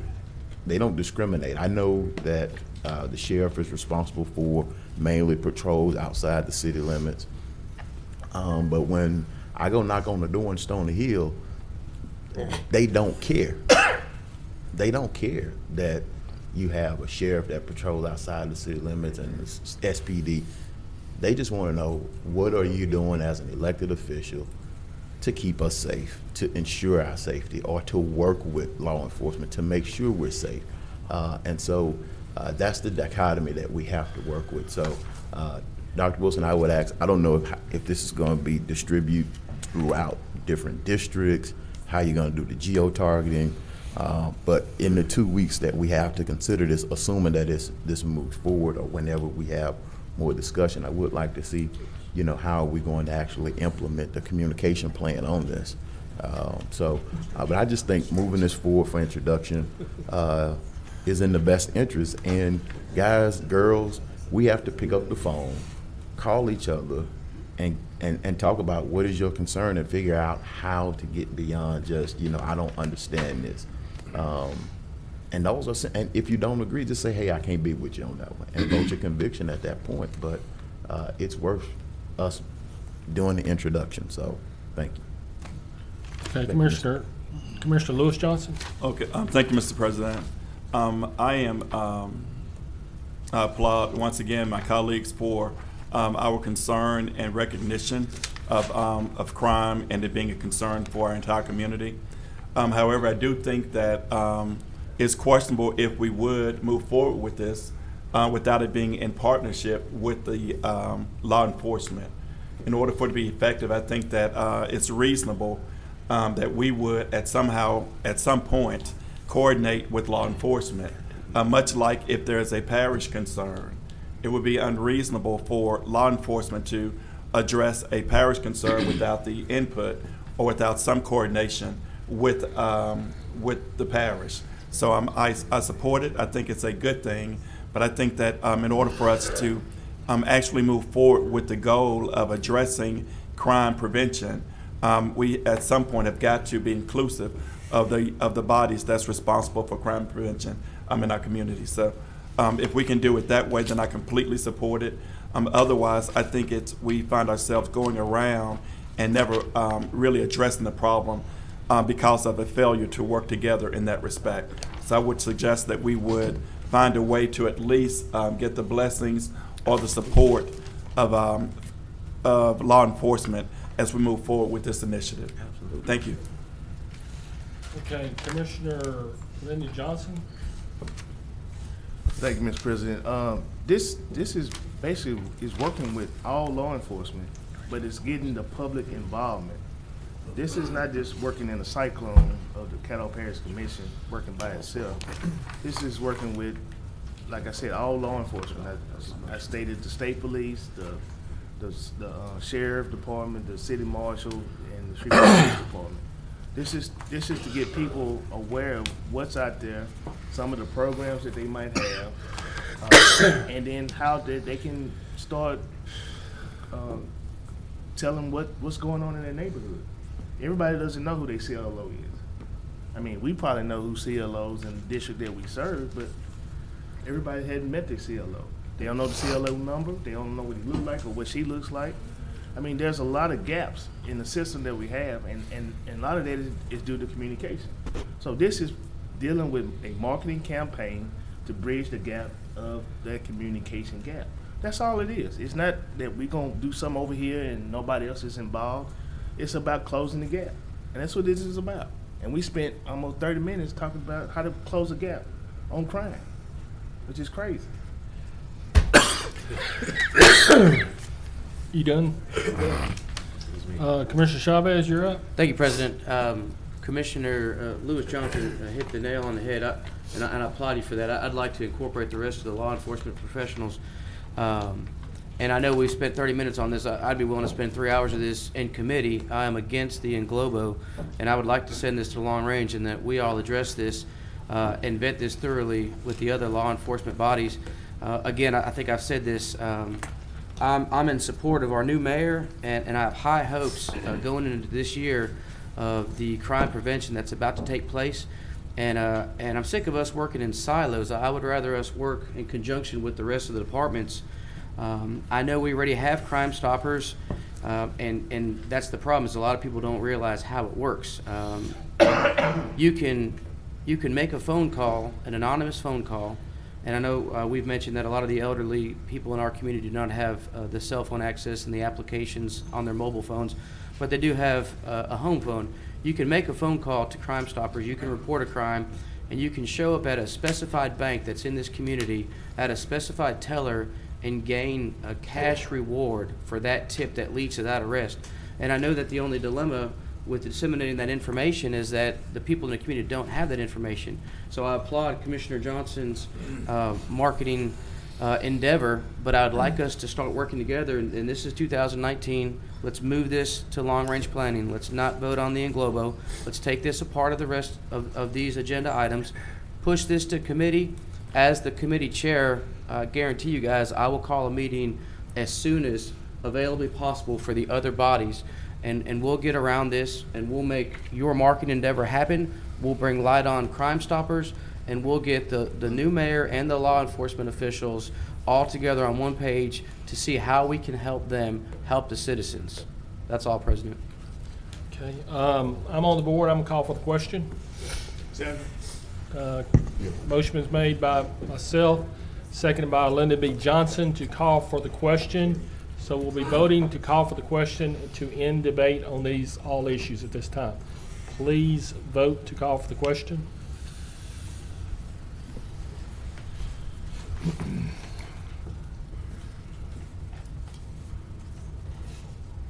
That passes 12-0. So again, the last motion will be first. We actually have three motions on the board. The first motion is Commissioner Jackson's motions, which is to authorize the introduction of ordinance number 5845, 5846, 5847, and 5848. That's the first motion.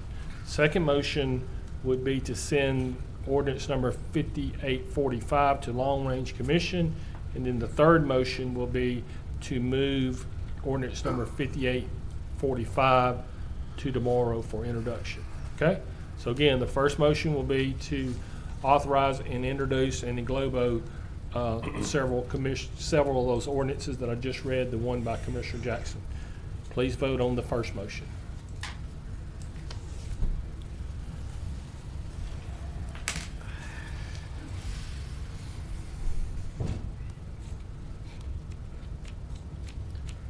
That's 6-6, so that fails. Now we're going to Commissioner Chavez's motion to move this to this item, ordinance number 5845, to Long Range Committee. Mr. Chairman. Yes, sir. I would like to remove my second from that motion.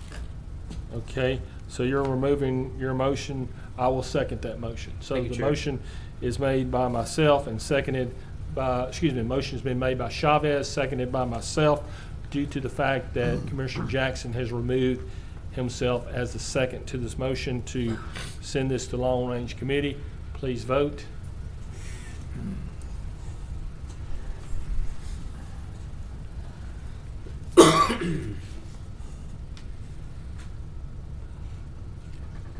That will go to Long Range Committee with a 7-5 vote.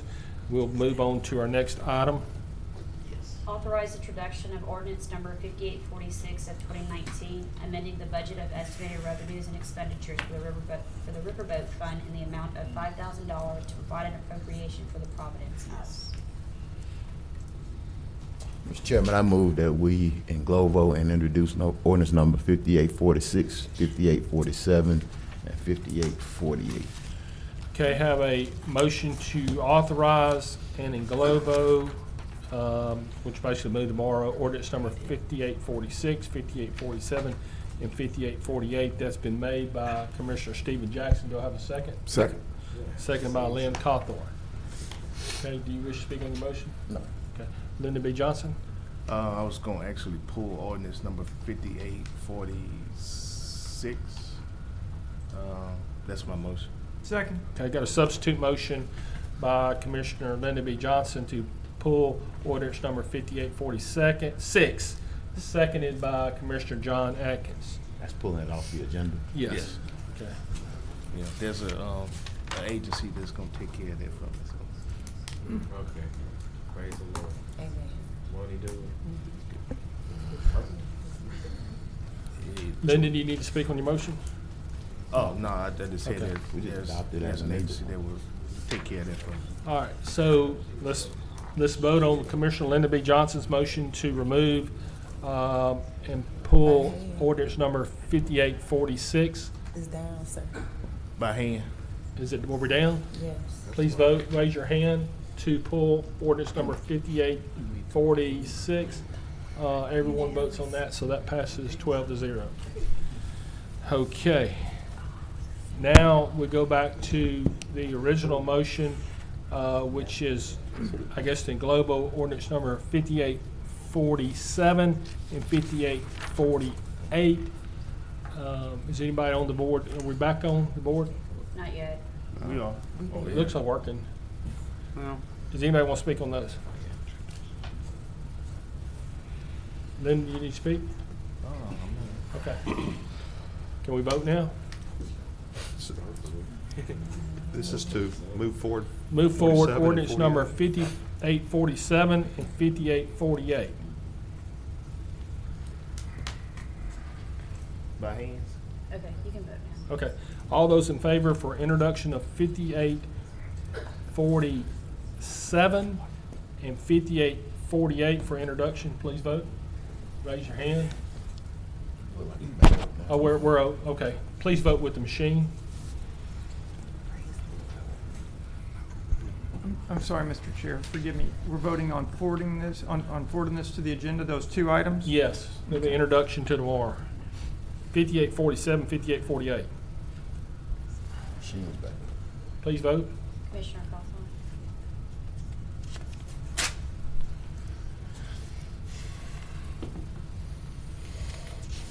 That passes 7-5. Moving to our next item. Authorize introduction of ordinance number 5849 of 2019 to close and abandon a portion of a road dedication in Section 1, Township 16 North, Range 14 West in Caddo Parish. so moved. Moved by Commissioner Chavez, Second. seconded by Commissioner Bowman. Please vote.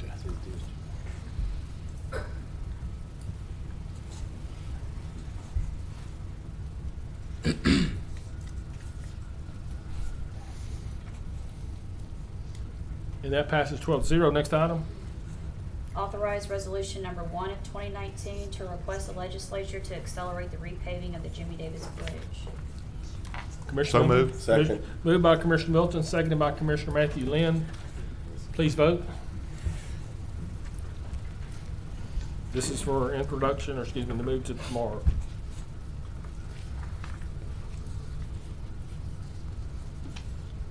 And that will pass 10-2. Next item. Authorize resolution number 2 of 2019 to authorize the parish administrator to terminate the contract with NLEP for a designated Caddo Parish economic development person. Motion to approve, unless that's included in Second. the one that we already did. but- Okay, so that motion has been made by Commissioner Matthew Lynn, seconded by Lyndon B. Johnson. Question. Yeah, I had a question. Is this, what's the difference between this one and the other one was under ordinance, I guess, huh? The other one was not to fund it, but this one is not to even have a contract with it. Okay. Yeah. All right, Commissioner Atkins? I'd make the alternative motion that we move this to Economic Development Committee for consideration. Okay, I have a motion by Commissioner John Atkins, seconded by Commissioner Mike Middleton to move this to Economic Development Committee. John, Commissioner Atkins, you wish to speak on this one? If I may, Go ahead. comment on that. You know, I'm not sure I don't agree with Commissioner Lynn's resolution here. I'd like to see NLEP lay out their value proposition, why we should remain with them and keep our contract in place with them. Although I think NLEP does an excellent job of regional economic development, and there's a role for regional economic development. I want to make sure that as a Caddo Parish Commissioner, I want to make sure that Caddo Parish is getting the best bang for their buck. And I would leave it to Scott to convince us that indeed we are getting the best bang for our buck through that contract. To date, I'm not sure that we are, and I want him to prove to us that he is, or at least convince us that we are getting the best bang for our buck. And I certainly would want Dr. Wilson to take the lead in that decision and work with the committee to decide a path forward here. So I just think this is best handled in committee. Commissioner Middleton? I totally agree. He said it all. I think Scott needs to be able to come, and he was here earlier, and evidently it wasn't a place for him to be able to speak today. I think that'd be the appropriate place to allow him to do that. That's it. Thank you. And I'm on the board, and I totally agree. I've spoken to John Atkins, but also have spoken to Commissioner Lyndon Johnson. I think we have a cooperative endeavor agreement. We're supposed to be provided with quarterly reports. I don't know if we've been provided with those quarterly reports. Commissioner Johnson says he's asked for those, has not received those, and actually, I guess, went to lunch with Dr. Wilson and Scott. So, you know. What can I say this evening? So, hang on. So, I think it's important for this to be moved to the committee to let Mr. Martinez come, show what they've done. I would also like to know what Dr. Wilson, you know, you're our administrator, day-to-day activities. I think it's something that we should have some type of input put from you too. Yes, sir. Because I question whether or not we're actually getting a valuable return on our money, but I would like to see and hear from him also. Valuable time, effort here. We've been speaking on items at 30 minutes, 30 minutes, 30 minutes. So hopefully we can move this along and get it to committee. Hopefully everybody agrees with Commissioner Atkins to move. So Too much money spent not to get no report back. Commissioner Linda B. Johnson, you're on the board. Thank you, Mr. President. This basically goes along with what we already advanced earlier on the ordinance of removing the 125. This doesn't say that we terminate all dealings with NLEP. This is just talking about the designated Caddo Parish economic development person. And earlier we voted to move that other one, advance it to the regular agenda. And all this is just saying basically we're going to terminate the contract come tomorrow. I think it goes hand in hand together. I mean, we didn't say we wanted to go to Economic Development Committee on the first one, but now we want to go.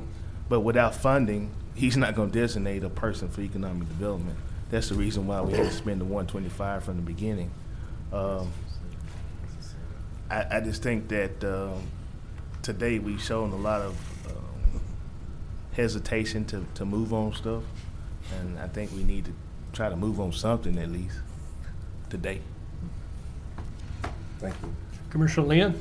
I agree with Commissioner Johnson, and in negotiating a contract, you want to negotiate from a clean slate.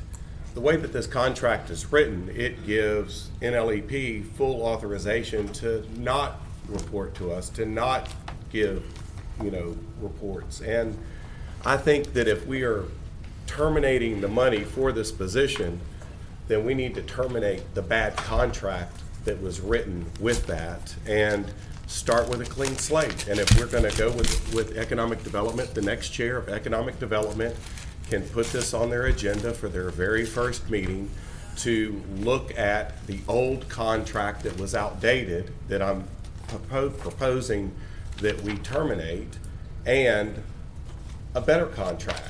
That how can we make this contract serve the citizens of Caddo Parish? Because over the years, we have gotten nothing in my book. I mean, or very, very little, not what the citizens of Caddo Parish have paid.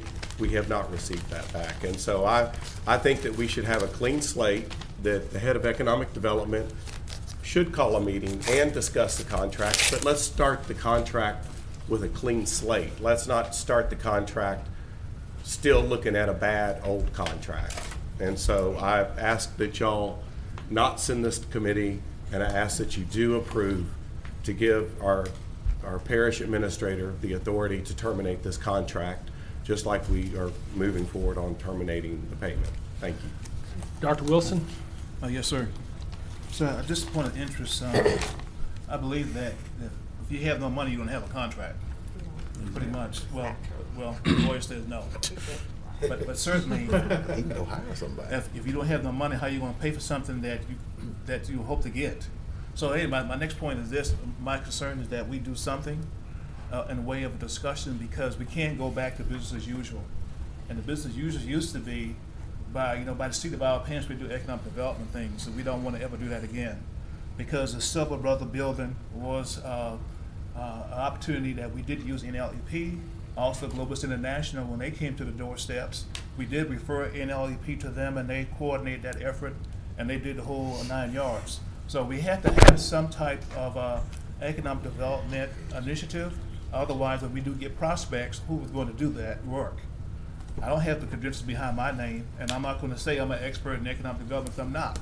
But we need to have a presence, a mechanism to engage in those activities.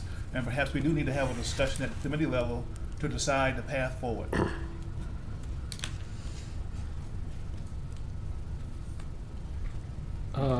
Commissioner Jackson, you spoken on this? No, sir. Commissioner Jackson, you're up. Yes, Dr. Wilson, I would ask that we reach out to the new city administration. Yes, sir, I have a meeting. Yes, sir.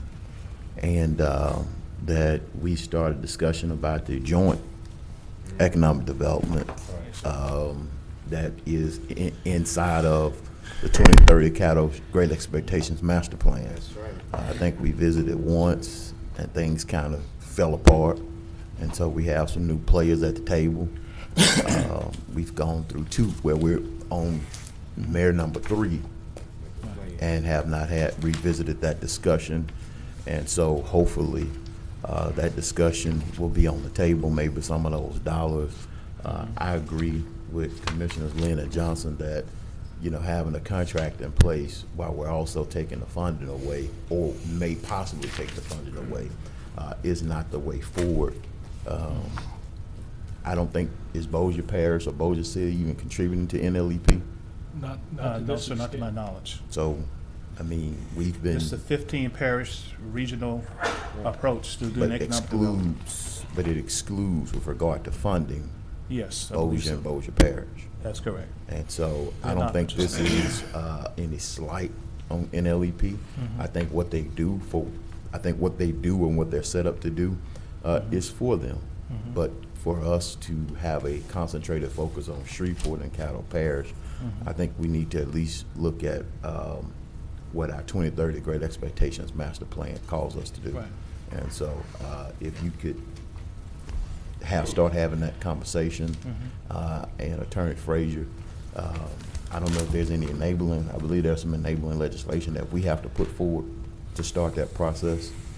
So if we could prepare that so that the next Economic Development Committee, we can at least be prepared to discuss that as far as enabling legislation. I think we were allowed X amount of members, and even if we have to modify the membership or whatever we need to do, but I think it's high time that we kind of blow the dust off of it and move forward with something. So, Yeah. thank you for your Mr. leadership. Jackson, I can comment on your point.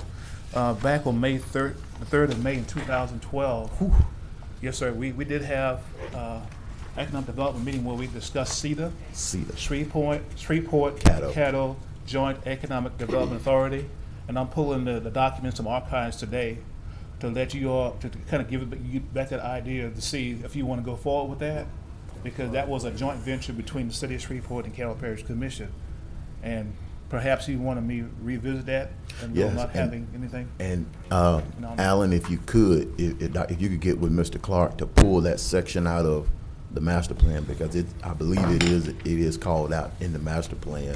And so if you could get with them to. Yeah, I think that the concept we developed was in line with the master plan. Correct. But we never instituted because of some. Oh, I understand. Right. I'm familiar Okay. with it. And so, Okay. and we have new players at the table. And again, we're on mayor number 3 in that regard. And so there may be we may have some success with it. Right. So, Okay. thank you. Okay. Ms. Frazier, you hadn't spoken yet, so. Basically, I just wanted to point out, as I understand it, you all actually did fund this appropriation in the budget when you voted last month. So as of now, the position is funded. And this would, I believe the new ordinance would be to defund it. However, your contract requires a 30-day notice of termination of that position. It's not an issue really, as long as no one is in the position. However, if someone is hired, then there are other contractual obligations that the parish would need to meet. And so therefore, that's why the resolution is on the agenda this way, to go ahead and take care of that, so you'll be free to move around with the funding. Okay. Well, I would land then on that.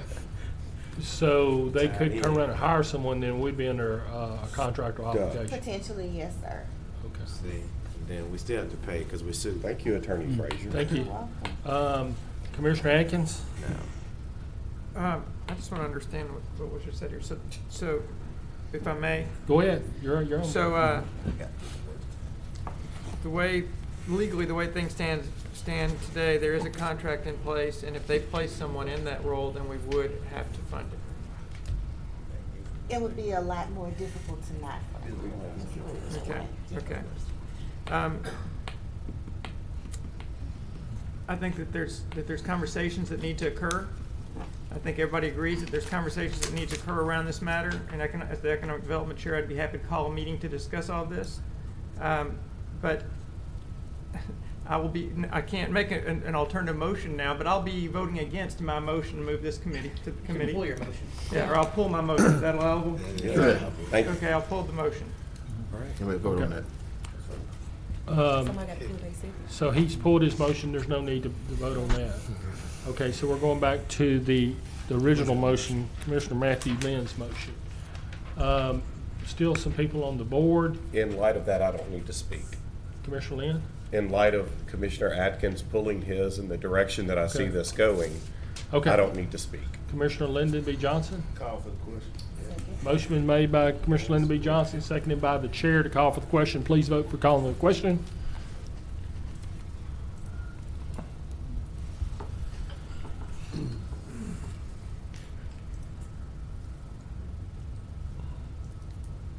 That passes 11-1. Okay. Now we'll go back to the original motion. Matthew Lynn's motion to authorize the parish administrator to terminate the contract with NLEP. Please vote.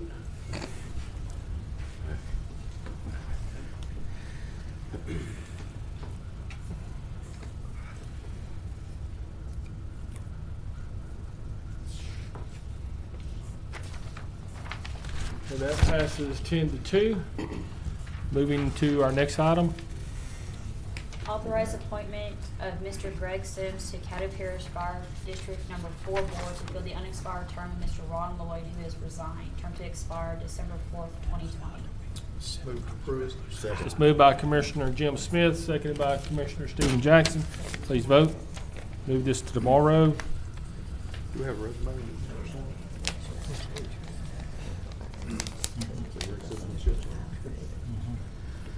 You don't need that tonight. I'm just saying, consistency. All right, it passes 12-0. Next item. Communiques and committee reports. Anybody have any communications, committee reports? I do. All right, go ahead, Matthew. I just want to give everybody a historic perspective that when Caddo Parish received a phone call from Glovis wanting to operate at the General Motors plant, it was a cold call from Glovis made to Randy Lucky. And Randy Lucky answered the phone, and it moved from Randy Lucky to the parish. Also, with Venue coming here with their mainframe, Blue Cross Blue Shield hub, they looked at 2 high-speed internet lines where they intersected into an empty building.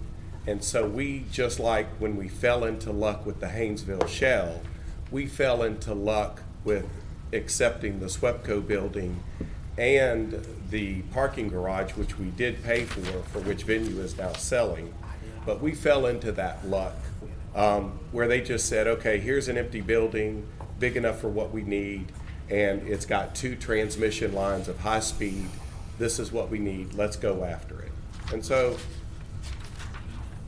we did not do any active seeking to parish for either one of those. They both came to us. That's it. Thank you. Thank you, Commissioner Matthew Lynn. Commissioner Chavez. Thank you, President. Commissioner Lynn, I think God sheds His grace on thee is what you were looking for Caddo Parish. we get lucky. Amen. And we get blessed. Dr. Wilson, can you reach out to Sheriff Prater, Marshal Caldwell, and I'm assuming the new mayor's administration, and figure out when is the best time for the 3 of those parties to get together so we can create this long-range planning committee as soon as possible. And obviously, we're here and ready to work whenever they are. I know it's going to be harder to get those 3 in one room at one time. So as soon as we can make them available, we'll move forward on Commissioner Johnson's. Once we have some committee meeting, committee meeting? Yes, yes, sir. Okay, thank you. That's all, President. Commissioner Atkins? Although I do believe that God's grace shined upon us in the issues that Commissioner Lynn mentioned, I will say that in defense of of NLEP, they do proactively reach out on our behalf to numerous site selection consultants. They have site selection consultant summits and certainly make efforts to get our brand out there. So are there better approaches for us? Perhaps. I like some of the things that Commissioner Jackson mentioned. But all that said, I guess I'm still the economic development chair until a new president comes in, and then we'll see. But in that role, I'll certainly be working with Dr. Wilson and trying to get together with an economic development committee meeting and try to work through what our path will be moving forward. Thank you, sir. Well, I would encourage us to have a committee meeting. I think we need to at least, economic development committee meeting, at least need to have Scott Martinez come and give a report. Sure. I think we need to at least hear from him. That ordinance will be introduced tomorrow, so we've still got 2 week layover before it was voted. So I'd hate to vote on that in several weeks without at least hearing from Scott. But I clearly hear what Commissioner Matthew Lynn has said, and what other commissioners have said, and I've kind of been woken up to that effect too. And Commissioner Jackson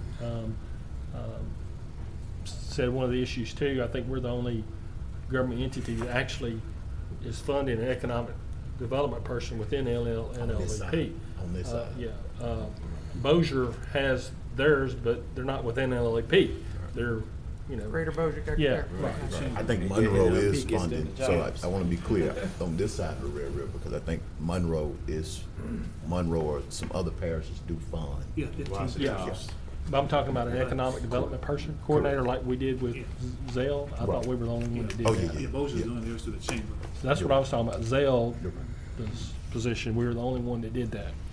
And maybe it's better to look at some other avenues. So that's all I had to say. Commissioner Jackson? Yes, thank you, Mr. President. Dr. Wilson. Yes, sir. I don't know to what extent we are involved in Globus, but I got a call from about 3 employees, and then I met one while I was volunteering on Thanksgiving Day at Salvation Army, and they indicated that they had not been to work since before Thanksgiving, a couple weeks before Thanksgiving. I don't know to what extent we're involved in that. I know they are at the GM building. I don't know if they're receiving any benefits or anything, but can we look at, and I'm not sure if we need to get with LED or NLEP. My other question is does the appropriation on the agenda, maybe Donna and Erica, is this inclusive? Weren't NLEP getting like $60,000 for something? Is that inclusive? No, this is just for the.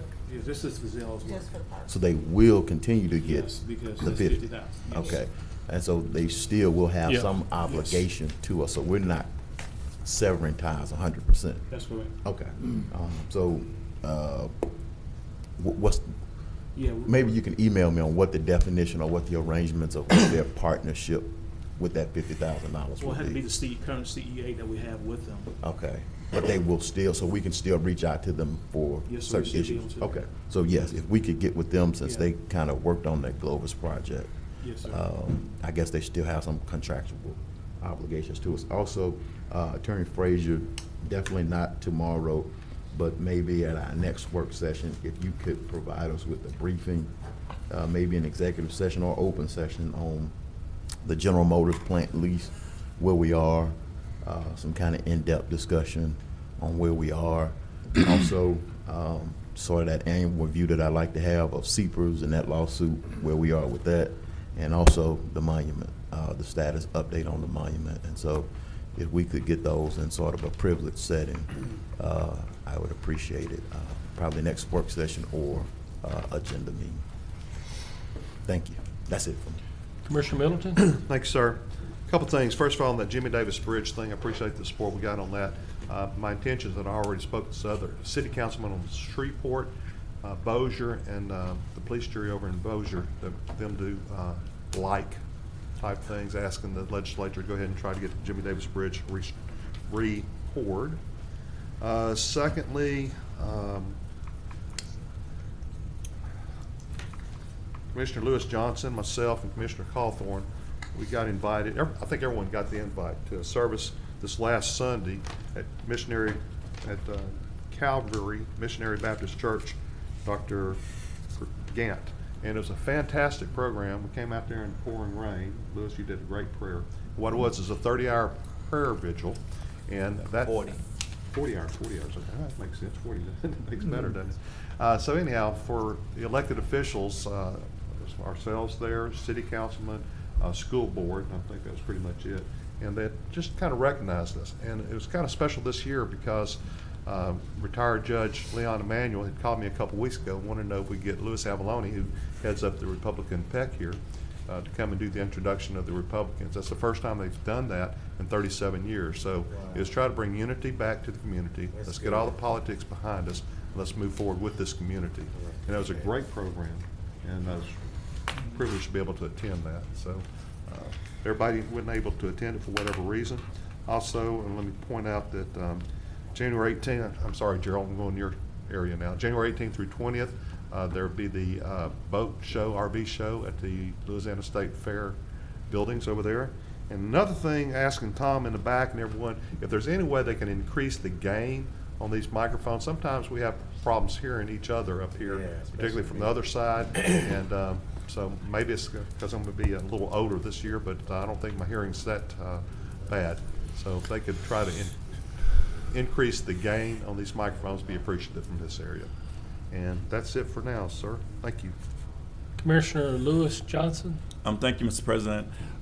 Administrator Wilson, as it relates to update on the GM plant and the activities and that type of thing, I just want to confirm that I've recently requested that of you. I think that I don't know if you responded to me only, or if you responded to all of the commissioners. All commissioners got the reports for the last 2 quarters, and the third one will be available sometime in this month. Okay, and so I've contacted him because I too have a concern as it relates to the overall status and just an overall update. So I wanted to be on record as saying that. Thank you. Dr. Wilson? Yes, sir. I just want to remind you all of the legislative priorities for 2019. We try to put together a list. Okay. And if you can start thinking about your requirements, we can go ahead and start working on getting that list to the legislators for this upcoming session. The bridge will be on there. Pardon me? Yes, sir. Jimmy It's on Davis the top Bridge. of the list. Thank you. Been for several years. Okay. Matthew Lynn, did you have something else? That's it. I'm Okay. good. Never mind. All right, I think we're good. Next item. Citizens' comments. I have none. Do you have any? Okay, we're moving to consent agenda, and we can adjourn. Move to adjourn. Just remind everybody, we do have the elections for officers will be tomorrow. We do meet tomorrow at 3:30. There was a meeting, so we'll see y'all then, okay? We're adjourned.